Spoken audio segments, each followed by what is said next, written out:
So in this video, I'm going to talk about 5 ways that alcohol cravings can ruin your health. I mean, they can ruin a lot more than your health, but I want to focus in on health, and I want you to imagine that these same things that I'm talking about within your cravings can ruin your health, your wealth, your relationships, a lot of your life, right? So if you're new to the channel and you want help to stop drinking alcohol, there's a book down below that you can get, Habits Unplugged, 10 Steps to Stop Drinking Alcohol for Good. Click on the link down below and get that. Also, subscribe to the channel and give us a like. You can give us a dislike if you want, it all counts. We just want to get the word out there, so a like or a dislike counts towards the algorithm, and it really helps us. Okay, so this one is called 5 to Thrive. And these are just 5 things that I want to point out about a certain aspect of stopping drinking alcohol. And like I say, today is 5 ways that alcohol cravings can ruin your health. The first way is that the decision you make the decision to quit, but you don't commit because of the cravings, right? That the cravings actually force you into a position, or your perception of the cravings force you into a position where you don't actually quit. And you have to think about this from the perspective of whether it's the drink that you crave right now, right? The alcohol that you want to use, the feeling that you want to get, which is only going to be momentary, right? You know, that once you finish the first drink, that craving is likely to be gone and you'll just go back into your old routine again. Or is it the life that you really want? You know, I read something there the other day, somebody was talking about that most people just want to sit on their ass and put soft things into their mouths, soft and tasty things like pizza dough and that kind of thing. And they just want to get to work and they want to, you know, that's a happy life. And I think most people want something more out of their lives. But I think self-belief is one of the things that is holding them back. Especially people who are looking to change, who are really, you know, want to push themselves forward and want to change. And the only way that you can make that happen is to really to commit to yourself. Sorry, it's really warm here today. I'm just up north of where I live. I'm in a place called Cayosa. It's a mountain here, and I was going to do it. There's some trees here beside me with some nice shade. It's probably heading towards 40 degrees. Yeah, it's just under 40 degrees according to the clock. But the crickets are out, or the cicadas, and it's their mating season, so they're just making a lot of noise. You probably heard it in some of my old videos before. Anyway, turn down the air conditioner a little bit. So that's one of the biggest things that's going to stop you when you can't commit, and that commitment is the only thing that's going to push you forwards. Really committing 100%. I've talked about this before. You can't have 90% commitment. You've got to have 100% commitment. And most people don't want to commit because they don't want that pain. So making that decision but not making the commitment because you think that you're going to get pain, or because you perceive the cravings as being painful, they won't do it. So, you know, it's one thing to look to think about, right? The second one is instant gratification. And this is a mode of thinking that maintains the mindset of what I call the drinker's brain, or the drinker's mind. And the drinker's mind is really, I'll give you an example from my perspective. I was drinking for over 30 years, and after so long, I mean, this was more than 2/3 of my life that I was drinking. You know, I was drinking properly since I was maybe 17 or 18, but I started drinking when I was 12. So I say 30 years of drinking, last 10 years of proper heavy drinking, and really habitual drinking, where I just couldn't not drink. And it's when you get into that frame of mind where everything you do seems to revolve around alcohol, or you're thinking about alcohol. So if you're going away on holidays, you're thinking about how you can get alcohol, or how much alcohol you can drink. You're thinking, well, I don't have to get up in the morning, so I can drink some more. You know, you're thinking, when you're going out to a restaurant, for instance, it's not the food that comes first, it's the alcohol that comes first. And that was the way I was thinking. And you get into a stage, no matter where you are, if you've got any level of dependence at all, and dependence is, you can have dependence with just drinking on a Saturday night. That's your drink, that's your binge drinking session for the week. That is a form of dependence because you can't get through your Saturday night without drinking it. So the drinker's mind is really that your brain is working on the assumption that alcohol is going to be present all the time, and you've worked that into your life. That's the drinker's mind, and that's the drinker's mind going forward. So when you stop drinking, you still have that drinker's mind for a while, right? Until you break the habit. So that could be, for most people, it's going to be a couple of months, right? Before the habit is fully broken. Now, it's not, you don't go through that a couple of months and then fall off a cliff at the end of it and that's it, your habit is broken. It's a gradual process. So don't worry about that. But you have to break it. You've got to break that drinker's mind. And the only way that you can do that is by accepting short-term pain in place of the short-term pleasure that you get in, and accept that in doing that, in getting the short-term pain, that you're going to have long-term pleasure, right? I'm not saying that all momentary pleasure is bad, right? You know what I mean? There's some pleasures in life which are momentary, they're in the moment and they're quite good.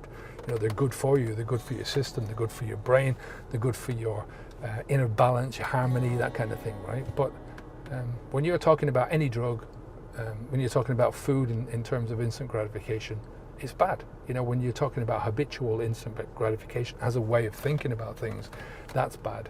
Now, your brain, your drinker's mind doesn't care about anything long term, right? It cares about the short-term pleasure. It only cares about now. So there's no care for your health, for your wealth, for your well-being, for your friendships, your relationships. It doesn't care about your long-term life. It doesn't care about the fact that you're going to have to, if you're living any way of a long-term life, 5 years' time, you're going to grow into a person who is going to suffer a lot more than you are right now. So you have to think about that. Think about that person is going to be you and you're growing into that person.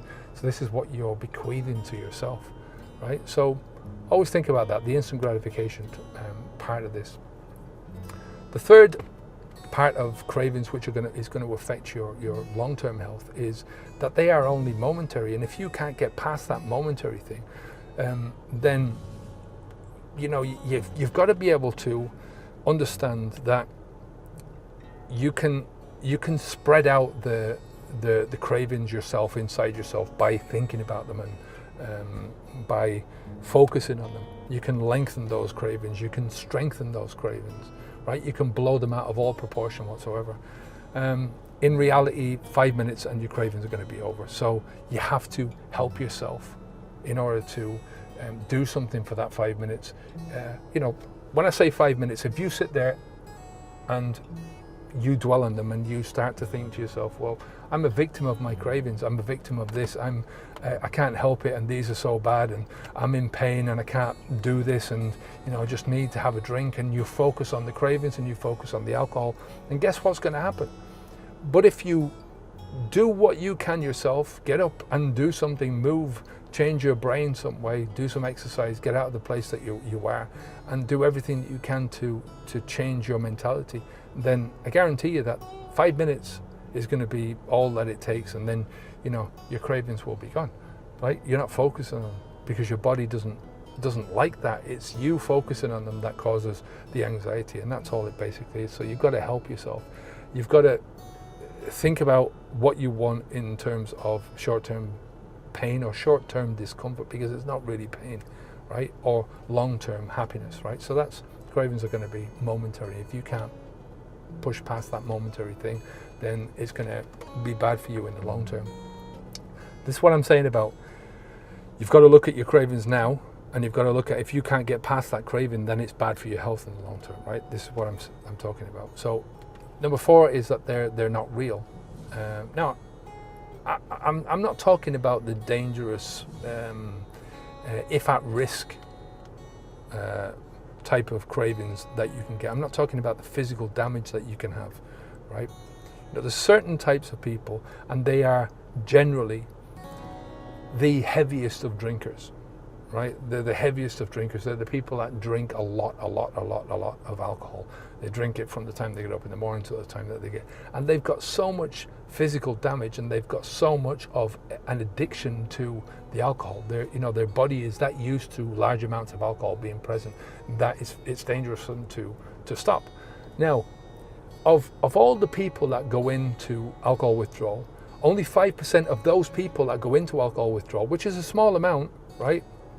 Only 5% of those people are at risk of having the far end of the spectrum in terms of physical symptoms. So DTs, not the shakes, but where you're going into seizures and stuff like that. And 5% of that group of people are at risk of dying, right? I think 5% of that group actually do die.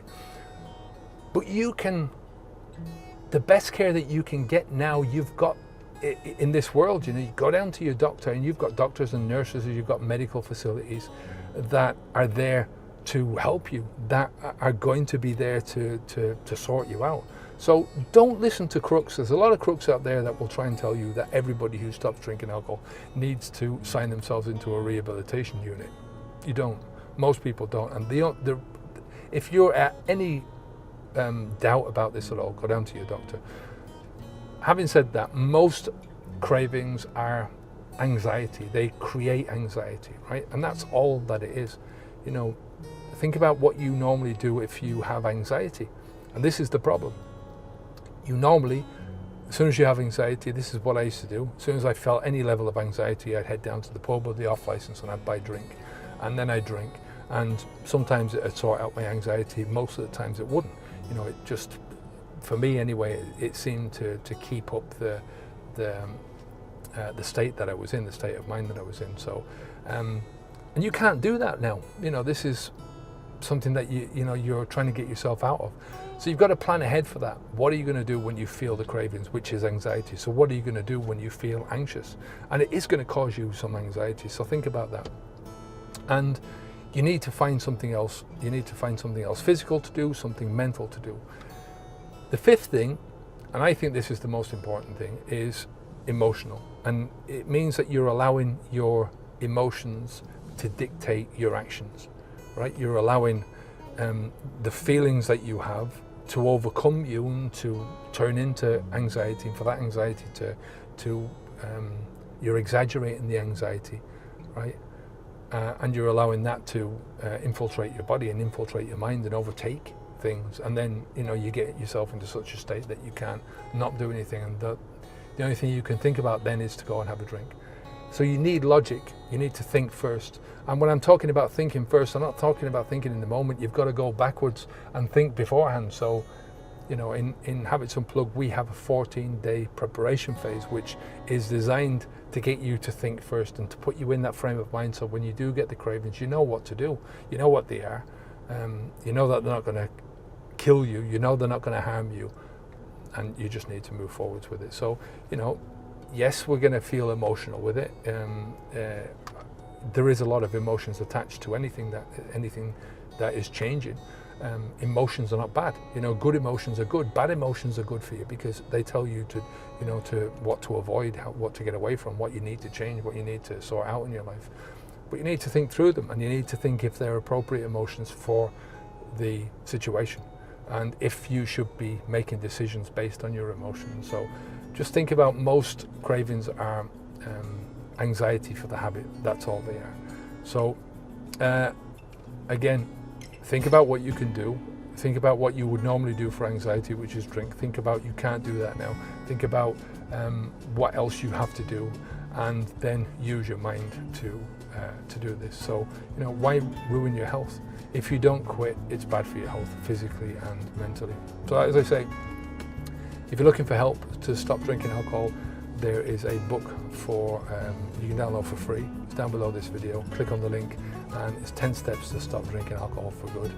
Anyone who's already on the list will get, we've just got a new version of this book out, so there's a lot more detail. There's actually hardly anything about the new book, which is the same as the old book. So if you're already on the list, you'll get that out as a matter of course. If not, there's a lot of good stuff in there. Download it, open it up and read it, because if you don't read it, it's not going to help you, right? Take care of yourself, and I will speak to you again soon. Onwards and upwards. Bye now.